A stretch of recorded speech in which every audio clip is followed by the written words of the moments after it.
Yeah, according to this, Seconds comes out in October of 66. Who's Afraid of Virginia Woolf was released in June.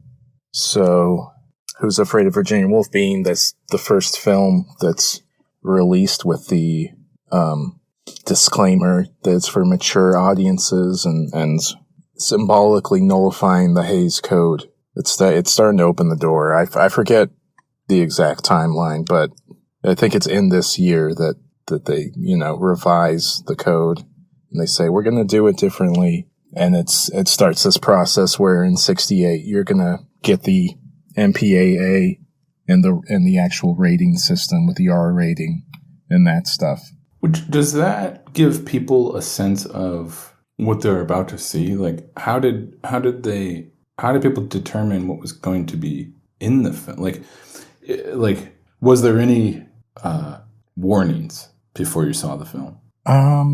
Because that's one of the things the rating system does. Is it's like it's rated this because of this. So you're like, oh, I don't love films that have this in it, so I'm not going to go see it. Yeah, I guess I'm not sure if they had that before the MPAA rating system. When your disclaimer on the front of the film just says it's got violence, it's got nudity, this and that. Mm-hmm. Because it just used to be a pass fail, and you would know that was based off of the Hays Code. So I'm not sure. I feel like there were no specific disclaimers besides it saying, this is for a mature audience. This is advised for all adults only. Yeah. That's going to kind of lead them to say, well, if we're thinking about adults deciding whether they want their children to see this or not, we should be more specific about what the content is. Yeah, right. It was this, how do you describe it? It was this multi-tiered system, the Hays Code, which was sort of this joint thing that the studios ran, would make their decision, but you also needed to be passed by the Catholic Legion of Decency and at least like one other, Christian-based censorship board like that. And for this film, Who's Afraid of Virginia Woolf, they invited Jacqueline Kennedy to the screening that the Catholic board was doing to make their determination. And Jacqueline Kennedy, after the film, says, oh my gosh, this is amazing. Jack would have loved this. And supposedly that sways the Catholic Board of Decency to pass this film. And that suddenly puts pressure on the, I forget what they're called, not the Hays Code, but the body itself. It puts the pressure on them to pass the film because suddenly it's like, oh, it's got this artistic merit and the Catholics say it's okay. Suddenly we're okaying something that was never okay before with all this explicit language and stuff. It's very fascinating. I mean, it just became untenable to be so draconian about what you could put in a movie. Where the hell are we, Zach? I think it's Some Like It Unauthorized. That's right. I'm Jay Brooks Young. Right. And I'm Zach Domes. And it's 1966, man. Everything's changing. It's Who's Afraid of Virginia Woolf, the debut film from Mike Nichols. Who's Afraid of Virginia Woolf? Virginia Woolf. What a debut. What a debut, huh? Yeah. Wow. It's sort of like Orson Welles, man, coming off of the stage and saying, I'm gonna make films the way that I want to make them. And I mean, right, he's changing Hollywood from the jump, and we're going to follow this up with The Graduate and things are just going to snowball. What did you think, Zach? What did you think? Here's the thing. I have a liking towards films that create anxiety, and I cannot explain exactly why. So films like even Beau is Afraid, A Good Time, the Safdie brothers, Ari Aster, those kind of guys. I love it. There's a moment in every one of these kind of anxiety-inducing films that where I tip from feeling anxious, because it like brings me to that point of like, oh my gosh, this isn't going to let up, to hilarity. Like something switches at some point, I just go straight to hilarity. With Beau is Afraid, I switched to hilarity very early on because it's a more fantastical setting. With this, I did not. I didn't switch to comedy for a while, even though there's comedy interlaced in it. But once I did, I was along for the ride and holding my anxious wife's hand, who doesn't switch to the comedy as quickly as I do, or really at all. So yeah, for me personally, I love films like this. Social anxiety, I just find it it's like a way for us, like horror films, right? It's like a way for us to experience something dark and weird and horrifying, but like from the safety of our movie seat.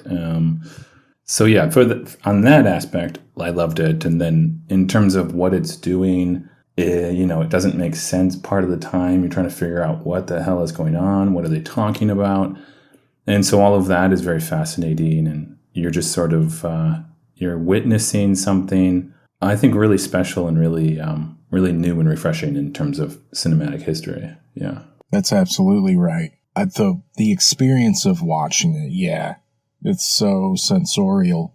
And I feel like that's the main thing about this film. The story and what it's like trying to say about America or academia or any of these things. I feel like that kind of like falls apart in my hands if I try to like grab onto it. But the experience is amazing, and it's sort of the language is the thing, and these performances and like what it evokes, these types of people who feel like these, nihilistic, people who are sort of just untethered from any sort of obligation to themselves or others. It is frightening, It's sort of like there's this bottomless potential for people to hurt each other, It doesn't have to be physical. It doesn't have to be that. It can be just like, I'm going to tear apart your identity, your sense of self. And it's just like, it's incredible to render that in a film. Yeah, I often, that's another part of that, is I'm amazed by how these directors can hold your attention and keep you there, and, uncut gems. How does it work? It's thrilling enough to keep you, and apparently not anxious enough to chase away most people. And so towing that line is an art form, and some of these guys can do it well. And this is an example of that early on in 1966, as you say. So yeah, so there's that, and then these performances by these actors. Oh man, unbelievable! All of them all of them are nominated. Right. There's only 4 people credited, I think, in this film. Yeah, that's right. And they're all nominated for Oscars, which is incredible. Yeah. And deserving, I think, deserving. That one lady, Sandy Dennis, I think her name is. Yes. She plays such a great delirious drunk kind of character. Yeah, kind of the slightest character in the film, in the play, it feels like. Yeah. She holds your attention every line, One thing I did read about that, though, about her, was that apparently she was pregnant at the time of filming, but suffered a miscarriage on set, which plays into the actual film itself. I feel like a little bit of reading I was doing, I found that like the characters' lives were like mirrored reflections the actors' lives were mirrored reflections of the characters to some degree. Like it didn't seem like the most easygoing, kind of friendly shoot and that one could expect. It did seem chaotic. Well, yeah, it's got to be a very emotional shoot. Yeah. And this couple, Elizabeth Taylor and Richard Burton, have to be one of the most interesting, most written about, like gossiped about actor couples in history, because they get together when they're on the set of Cleopatra, and Elizabeth Taylor is starring in the film. She's married at the time. She's, a huge star. And they start this affair and go on to act in more films together. But yeah, just playing a couple like this, when you are such a public couple in real life, is so crazy, and it's just like catnip for the audience. Yeah. There's so many reasons why this film was successful. It was the second highest grossing film of the year, but wow. You put those two together in these roles, and it's a must see. And they're such good performers, even beyond just the off-screen sort of intrigue of it. Yeah, I think Mike Nichols said that, like, everyone was sort of learning something about film acting from Elizabeth Taylor, that she just had the gift for it, and she knew exactly how what she was doing was going to translate on screen, that you couldn't even recognize what she was doing in person. You would see it, though, when you went back and looked at the rushes, that she had just hit it perfectly and left space for the score to come in, and like that she was such a pro at this, and everyone, was able to kind of follow her lead, it sounded like. I just wish for her that she had an on-site therapist at the time. I don't think or as they would have called it back then, a shrink, Yeah. On-set shrink. Yeah. I don't know how she did it. She's younger in this, but she's playing as like an older woman. And right. 32, right? Wow. Yeah. And it registers as like 50 something. Yeah. Yeah. That's great. It's a transformation, really. Yeah. Her performance playing as an older woman, but at a younger age. I think she put on weight for sure for this role. I don't know, like, for sure about that, but it seems you would think so. Yeah. Part of the choice to do the black and white was apparently because they wanted to make her look older with makeup, and that was going to read as more obvious in color, the makeup. So that's part of the idea to shoot it in black and white. And then, of course, Mike Nichols in preparation is watching a lot of the European films from this time, 8.5 and Antonioni and all of those. So he's thinking, this is the look that we want to go for. We can make this really stand out with the type of black and white photography that those guys are doing. And the studio wanted it to be in color, but he fought for that really hard, as he did fight for a lot of the choices that would turn out to be really important on this film. And as one watches today, it kind of simultaneously feels older because of the cinematography and it being black and white, and yet modern because of the content and the strange kind of one-night storyline and the mysteries about what's going on. Yeah, it really straddles the line in history. Yeah. That's a good way to put it. But yeah, like, this play has all this explicit language and stuff in it. And apparently Warner Bros.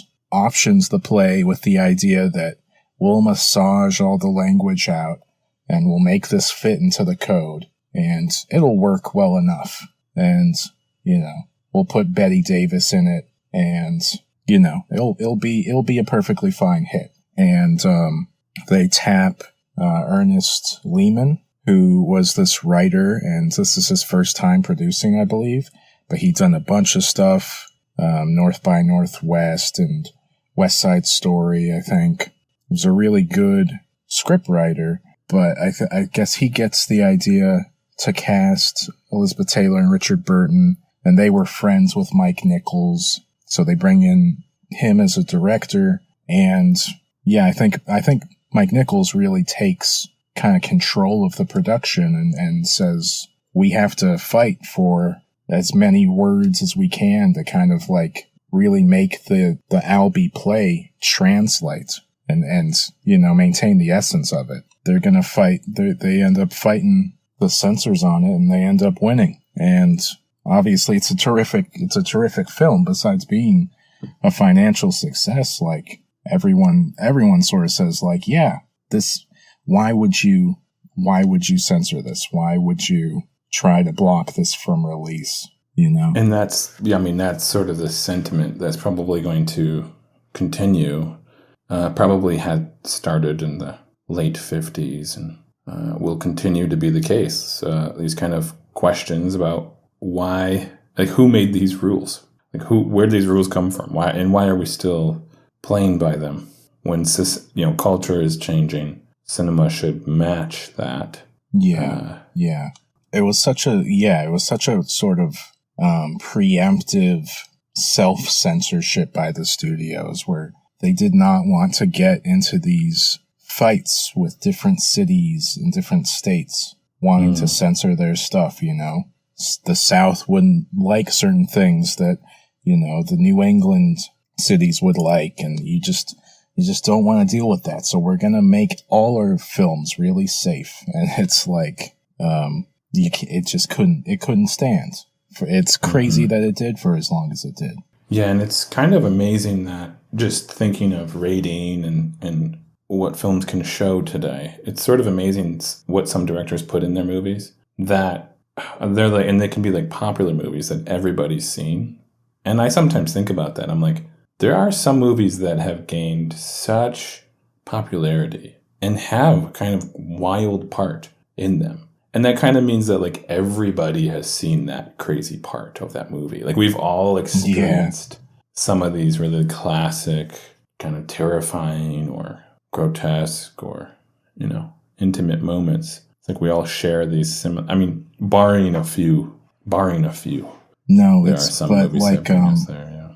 I think of Deliverance because that was a huge film that so many people saw and so many people took like their young kids to. I think Quentin Tarantino writes about seeing that movie super young. And it's amazing to think about that living in people's like collective memories, Yeah, that's what I love blockbusters. That's what, back in the 2000s and when I was growing up as a kid, you'd go to these blockbusters and you'd see these crazy scenes, whether it was like Titanic or other films. Like, yeah, a lot of crazy stuff can happen. And we just sort of, if it's good enough, we just go, that was a good movie because it really brought us into the perspective of those characters. And we sort of forgot how horrendous their experiences were, I don't know if I mentioned this to you before, but I can mention it here. Like going to see Titanic as a kid, and my parents, they made sure that my eyes were closed during the nude scene when he paints her lying on the couch nude. But never mind, and who cares about all of the incredible violence and death that happens when the ship goes down.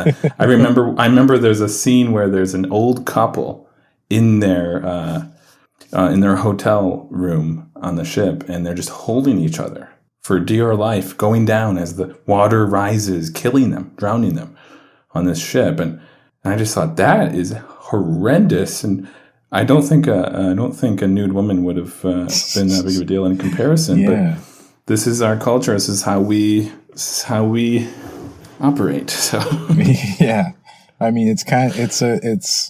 it's sort of beautiful that we have like this mass art form that where it's acceptable to think about heavy things and I don't know, confront that stuff, and it's acceptable.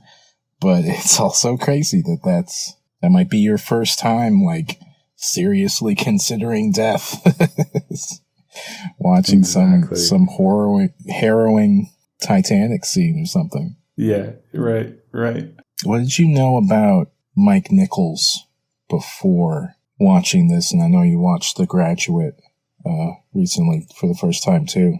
I barely knew anything at all. I yeah, like you said, I only really recently watched The Graduate, which I thought was great, and it also does a lot of provocative things, and yeah. But other than that, not much. Yeah, I was really not aware of him, and I found out about Elaine May sort of first. I mean, both of them at the same time, but they both go on to direct films after having been this really successful comedy duo together that had a Broadway show and stuff.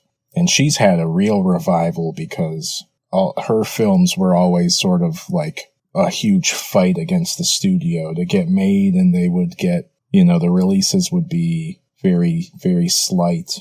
People have come to reevaluate them and really tout them in recent years. So I learned about her films, and I'd seen The Graduate before, but then like realizing how wide-ranging career he had and how it touched, so much of film history has been really crazy too. And it's one of these amazing, Hollywood stories where he's an immigrant, a son of, Russian and German Jews who comes to this country and is able to fit in. He's got this wonderful sort of like transatlantic affect, and he's such an interesting, funny performer. If you hear him talk or you hear some of these like Nichols and May clips, but they sort of explode onto the scene with the Broadway show,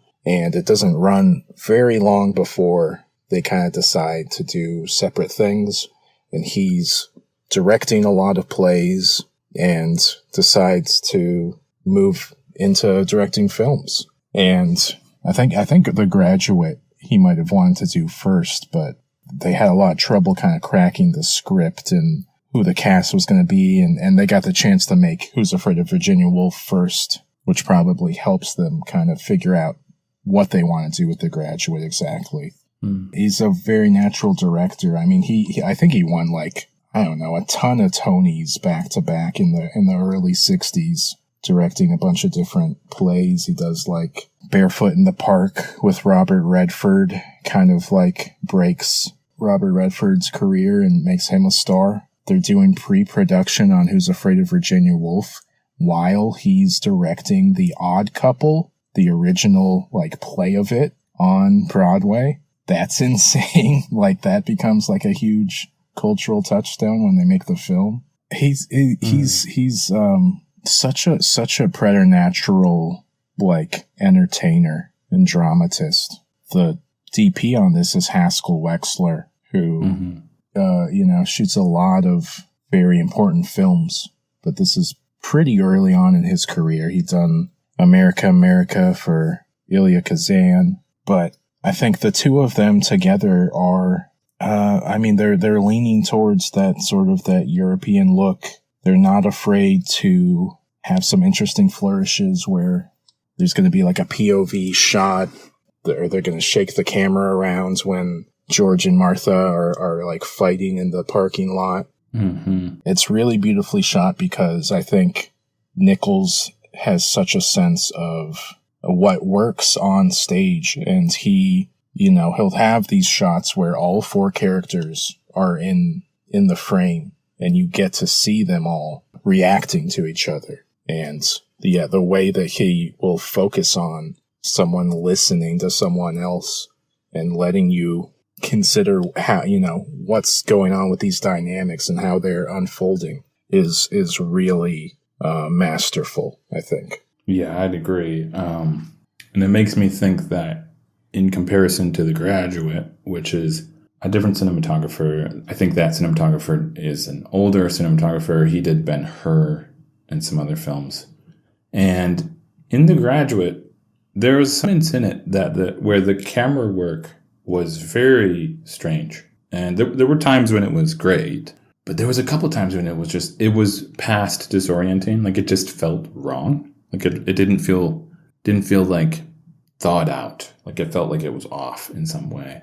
And with this, I didn't feel that at all. I feel like would say, personally that like it felt like Mike Nichols and Wexler had better eye together. Like they seem to work a little better. At least with this film, I appreciated all the touches and the blocking and the handheld and moments of when they used that and everything. I felt like it was quite good. And the task that they have here and this is the case with any film that is set in the same place the whole time, essentially, except for when they drive off, is you have to be creative with your angles. It can feel very very much the same after a while. So an example to contrast that with would be Hitchcock's Rope. In that film, it's meant to feel like you're in the same room the whole time, but the camera's often kind of looking in the same direction for the most part, so you kind of feel like you're on stage in a way. Whereas with this, you're like, the camera is everywhere. You're everywhere around the room at all times. And you feel like you're really moving with them through time, through this night. Like it's also shot not just in the same place, but the same time frame. So you really do feel like you're there and following them around in a very engaged way. And I feel like that's got to be a challenge to do, and they pull it off. Yeah, I think Nichols has a really good sense of how the action should move in terms of where the characters are blocked, and what they're doing, if they're making a drink or going to the fridge or sitting down to go talk to a different character. He has a sense of making that all feel natural and allowing the story to kind of change, the shape of it to change as it goes along. And the production design is incredible too. And this looks, so real. They're really inhabiting the space in a believable way. And that production designer, Richard Silbert, was just kind of a legend. Like, he had already done a ton of stuff, but he goes on to do Rosemary's Baby in Chinatown, and Dick Tracy. He's another just like really, really good craftsman that when he gives these actors and this director such a good base to work with, they make it their own. They really make it feel alive. Mm-hmm. Isn't it a little too much, though, this movie, don't you think? A little much? We should play a game. We should play a game. We should call the game. We should play. I was going to say, did it tip over to comedy into you the third, fourth, or fifth time that they tell the young couple to, no, sit down. Let's talk somewhere. Let's play another game, I mean, for some reason, they don't leave. They don't leave. I mean, yeah, it's probably the second or third time. It's somewhere around, I would guess, when he goes and grabs that gun, that dusty old gun incredible from the back end, and in cinematic fashion, it's a very threatening moment. You have no idea what's going to happen, and then he of course pulls the trigger, and you have the shot being from behind and then from the front, and right around there is when I was like, okay, I see. There's no threat. There's no danger. And even if there is a threat hanging, at this point, I don't know, I've crossed the boundary of that really mattering too much. You become so morbidly curious. Like, is there a bottom to their behavior towards each other, towards other people? Like, how far will this actually go? Yeah. Because it's like she keeps saying to him, like, you won't kill me. You can't. I know you'll never kill me. So I'm just going to keep pushing you. Like, yeah. Yeah, but and then they say things. They start to say things like, okay, so can this be all out war then? We'll fight to the death. And they agree. And in using those phrases and the certain things they begin to talk about, you do start to realize that there's been a blurring of reality and imagination this whole time, which just adds to me just adds to the allure and the comedy and the fascination. Yeah. it's so strange, this dynamic where they've built this relationship around games, as they call them, but just like telling lies and sort of improving off of each other. And we get to, we find out that this is sort of at the core of their relationship, that they live this lie of having a son, that they tell people this is real, and they, for whatever reason or not, it's very important to them. That's one thing, kind of apart from the rest of the film. It's like, do I buy or do I care what it's saying that she has like a psychosis or something where she kind of simultaneously believes this is real and knows it's not real. I don't know. I see what you're saying. I guess I would say that if any film is presenting us with like a character who has taken and made certain decisions to end up in a kind of hysterical place, in this case, she couldn't have a kid. And so they've been sort of cosplaying parenthood for years. And that kind of means that like there's a sadness and a depression and a lot of emotional trauma that they haven't gone through healthfully. So it's sort of all built up and it's gone way past the surface, and it's entered into, indecency and real stress for other people. And this is a case where the relationship left boundaries behind a long time ago, and all due to some sort of trauma that both of them haven't really worked through. And so I don't think that what it's saying is, hey, look, if you don't have kids, for example, and you may end up like them. I don't think it's saying that. No. But it's saying it is saying that if there's something in your life that you wanted to be different, if there's regrets, decisions you made that you would have you could change if you wanted to, there's a healthy way to go about reflecting on that and incorporating that into your life now. And then there's also a path that could lead to this deep resentment and regret. And they're both hysterical, they're both hysterical. Yeah. And I actually appreciate that a lot. Right? There's too many films, especially back then, that depict women as being the more hysterical person. So both both of these people are hysterical, and then you can, the fascinating part about the movie too is you watch this younger couple slowly fall into line, and you can see how they could then become hysterical later on too if they're not careful. So the cycle could continue in some sense. Yeah, Mike Nichols, the way that he talks about it is really interesting, because he says it's ultimately about a couple that really deep down love each other, that this, this playing these games and stuff had its basis in love and like wanting the best for each other, and that's like, if that makes sense, if that helped them get past the trauma in some way, not in a healthy way, it kind of, but that was sort of the intent of it, it would seem. And he also says that the film is about believing that George and Martha are enemies, and coming to find out that they do love each other, and thinking that this young couple loves each other, and coming to find out that they're enemies by the end.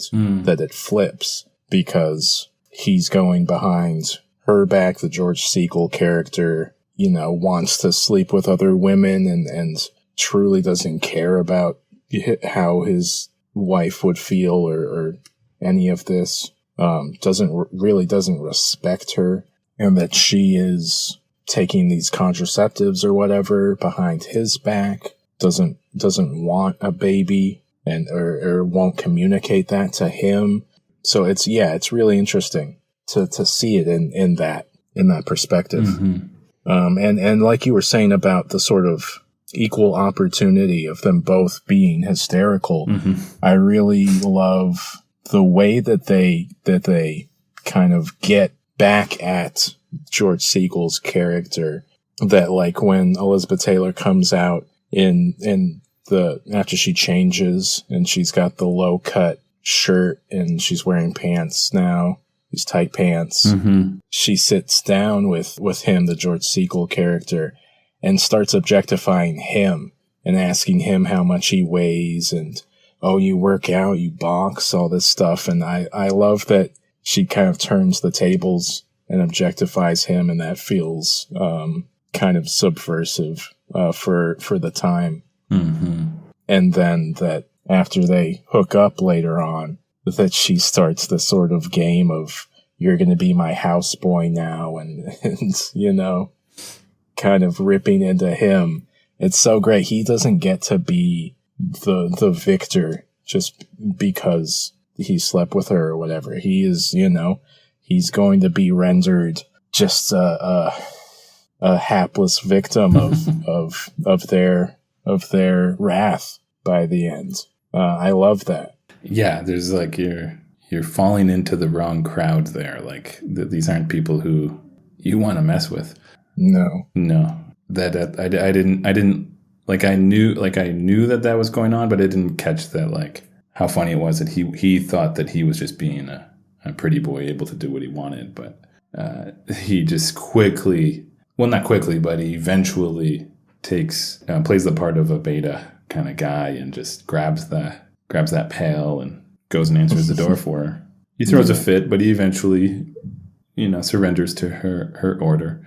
No, as a quick aside here, there's a couple films that I'm thinking of now. One would be A Streetcar Named Desire. I feel like that for sure is a predecessor in the way of that couple just being real upset at each other the whole time and yelling, and then you have just that character there who, the sister or the cousin or something, that is overcome by all their stress, and she's trying to live with that and deal with that. So that makes me think of this. And also the A Streetcar Named Desire is like also the setting too. Like it's late. A lot of times there's a lot of night scenes being shot. Very similar feeling, I think. And then one other film is Taste of Honey, which I think I've mentioned before. That's a mother and a daughter. But that is for sure another film where the dynamic between the two is stressful the entire time. They're at each other's throats. They love-hate each other. I think that's actually a good way to describe it. Is they love-hate each other. Like you said with this relationship, it's all about love. But the way they show it is so different to the way I think a lot of moviegoers experience it. And if you do experience it that way, then I guess you would find something to relate to. Yeah, isn't that what they say? Like you wouldn't care to hurt someone this much if you didn't care about them, if you didn't love them. Mm-hmm. Yeah. Yeah, I mean, it's also like sometimes it's like tough love is there for like a survival reason in a way. Like if the world outside of you is tough and you're in a position where the world is a lot of hardship, then treating each other with a kind of you're pushing each other, you're pushing at each other in various ways, but it's all to like get tough in order to endure the world. Like if you watch like animals play, like they're wrestling with each other, and it's fun, but it's also you can get hurt, but it's all for the betterment of like the community and the tribe. Yeah, Martha wants to push him because he doesn't stick up for himself. He doesn't advocate in his career, and then he feels like she is this princess, I guess, that everyone has to kiss up to her because she's the daughter of the president of the school. Yeah. I was thinking the language, the dialogue is insane in this. Mm-hmm. When she's describing the son, and she calls her own son a son of a bitch. A mother calling her son a son of a bitch. That's just like such a clever turn of phrase. Mm-hmm. There's so much of that in this film. Which is, in a way, it's revealing too, because then towards the end, she finally has a kind of relaxing, like she surrenders to her own lack of self-worth. Like she reveals that she really doesn't feel good about herself, and that's a huge reason why she acts the way she does. This isn't the behavior of a confident person. This is the behavior of somebody who really doesn't love themselves in a full way. And so when she says that, it's actually very like it's true in her perspective. It's true. She views herself that way, and then there's a sadness to that. So the whole time you're feeling stressed, anxious, and then we get to the end, and there's a deep sorrow and a deep pain that is experienced between the two of them when we realize that they don't have a kid. For sure, we realize this now. It's been an invention this whole time, but it's been an invention that served a purpose. And he's done with all this. He decides to kill the invention. He kills their kid. And there's just sadness after that, right? It transitions from anxiety to a kind of empathy for them, wondering how'd they get here and how has all this happened? And you begin to wonder what will happen next now that they've gotten to this point. Or is this just still all part of the game, and they might just cycle back up, and next weekend, they'll cycle through the whole thing again? Yeah. Do you think this film was an activator for Cassavetes? Because it feels so in line with his types of films, where you're right. These characters are playful and sort of improvisational with each other, and then they hurt each other in this way. I did think of Cassavetes, yeah. A woman under the influence, for sure. Of course. Yeah. I haven't seen Faces yet, but that comes out 2 years after this. Yes. Right, and that's sort of... Yeah. I can for sure see that. I can see Cassavetes looking at this film and, from what I know about him and the couple interviews I've seen and the films I've seen from him, I would say that Cassavetes saw this, was inspired to know that he could do something similar, but he also looked at it like, I'm guessing he saw the acting and still felt a sense of, he still felt like they were acting. It could be more real. Yeah, it can be even more real. Yeah, which is kind of wild because it feels real, and they're doing an incredible job. But then you see a Cassavetes film, and it's like, Cassavetes is pushing these actors to greater lengths. I mean, and he's gotten flack for that. There's a little bit of criticism there, but there is a difference. There's a felt difference between Cassavetes' film and this. Yeah. Yeah, and he wants his actors to sort of own their characters in the sense that they're an author of them. Mm-hmm. He wants them to make the choices of what they say, how they act in these things. And it's beautiful how this play and this film are written, and it works as such a singular piece. That's what's amazing about it. It has this singular voice, but the Cassavetes method then is really interesting as a counterpoint to that. Yeah. I have to mention this just because we're talking about it, but you've got to see Husbands at some point, because there's a part in that movie where what you're talking about happens live within the film. Cassavetes plays a part in that movie. He's one of the husbands. Yeah. And there's this dinner scene where he's sort of telling another person that's there to do what you're saying. And so it's like, that's how real it is in a way. That's how real he got. Yeah. And it's almost hard to watch at times.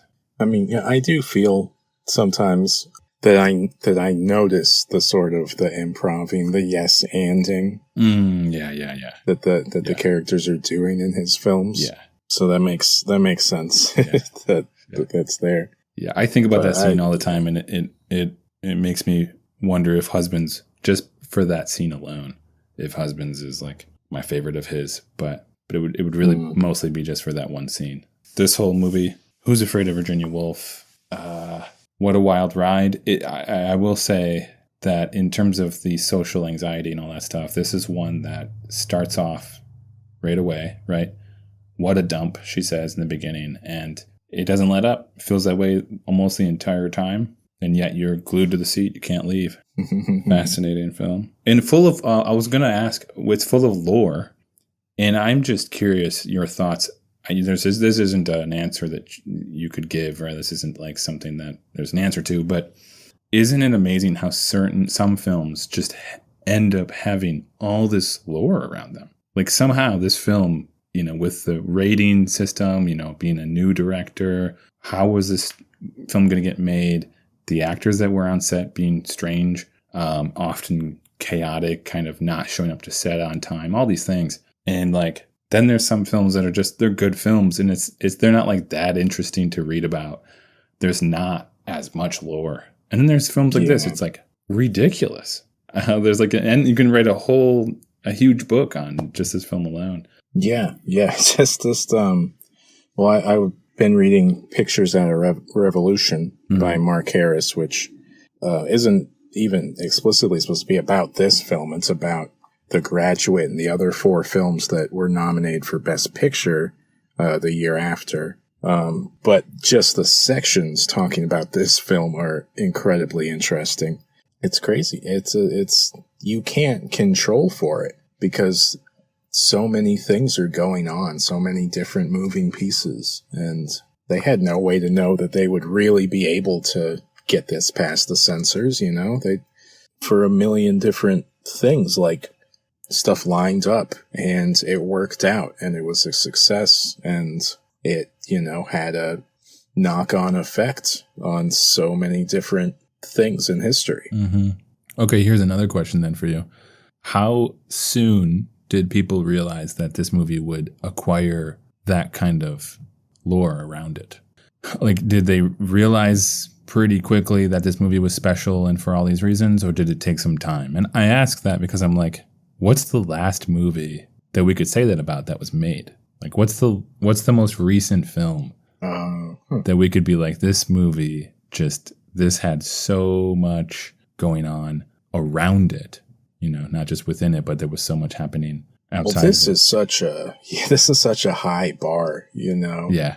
I would want to reach for like the Barbenheimer phenomenon that those 2 movies coming out at the same time was like, seemed like such a big deal, but even that doesn't feel as significant by a couple degrees compared to this. So that's really hard to say, but I do think like there was a sense that the code was changing and things were going to look different, and I mean people really, really appreciated this film, and Mike Nichols moving into directing was significant just on its own. So I think people had to say like, this is a big deal. This is going to be part of a sea change.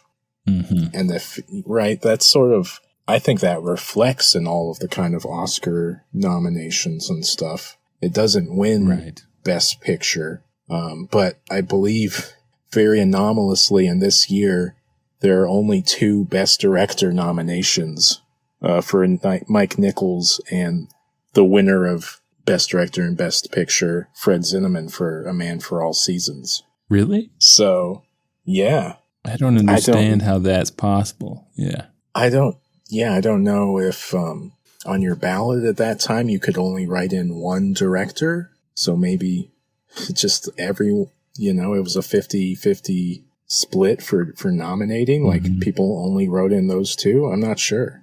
Or if it's like you had to have a certain number of votes that I don't actually know the ins and outs of it, but right. People were saying like, this is a real feat of movie making. I will say, I was going to make a joke there and say it would be funny. It might be worth them thinking about doing something like that again though, just to cut out some of the time, the runtime of the award ceremony. Yeah. But that's wild. Yeah. Yeah. What a accomplishment for a first time director. That's incredible.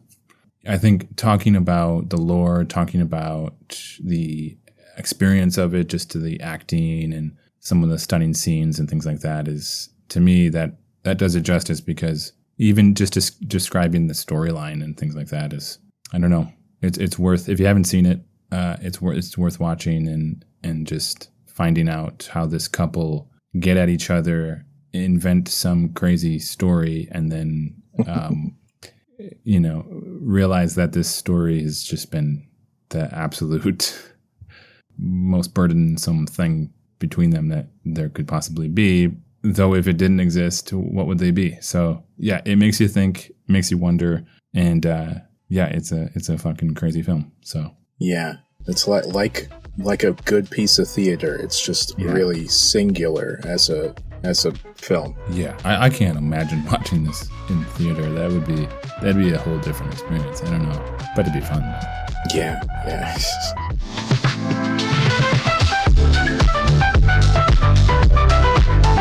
Yeah, so then I would say next up we're talking about this little old film from an African director. This is Ousmane Sembene from Senegal, his first feature-length film, Black Girl, widely considered the first African-directed feature-length film. Wow. So, very historically significant. Yeah, we watched one of his shorts, The Wagoner. Mm-hmm. He seems like a very curious and thoughtful director, you know? Mm-hmm. Yeah, one of the fun things about a film that's from a country like Senegal, or I'm thinking of, an Indian film like Sajid Ray, is that they kind of had to be like on the street level. They don't have studios. They were forced to shoot outside, and so you could call it realism, but like there was no other choice. Yeah. And so he, who knows what that was like to shoot there and all that stuff. But yeah, it's a wonderful little film, The Wagner, and so I'm looking forward to this. So yeah, if you're listening, catch that before we air that episode. And yeah, and then there's more to come. What else should we say? Oh, Letterboxd, links, and website coming soon still. I think that's it. Catch you on the flip side. See ya. Bye-bye. Bye-bye. Bye-bye.